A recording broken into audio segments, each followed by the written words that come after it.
Hi friends, আমি তো ভালো আছি। তোমরা কেমন আছো জানিও। মামা বাড়ির মনসা পূজার কিছু মুহূর্ত তোমাদের সঙ্গে শেয়ার করছি। আগের দিন মাকে নিয়ে আসা হয়, তারপরে সবাই মিলে বরণ করে। এই যে বড় মামি বরণ করছে, তারপরে মা বরণ করেছে। আর এরপর আমার দু মাসি এসছে, দুই মাসিও বরণ করবে মাকে পরের দিন। এই যে আমার দিদাই পরের দিন মায়ের পুরো ভোগটা রান্না করে। সম্পূর্ণ ভোগটা দিদাই রান্না করে।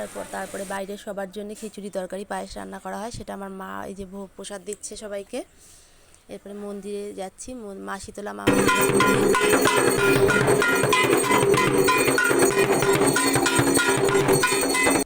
শীতলা মায়ের পুজোটা বৈশাখ মাসে হয়। যজ্ঞ হচ্ছে মায়ের যজ্ঞের পরে সন্ধ্যা আরতি শুরু হয়ে যায়। সন্ধ্যা আরতির পরে সবাইকে প্রসাদ বিতরণ করা হয়। মায়ের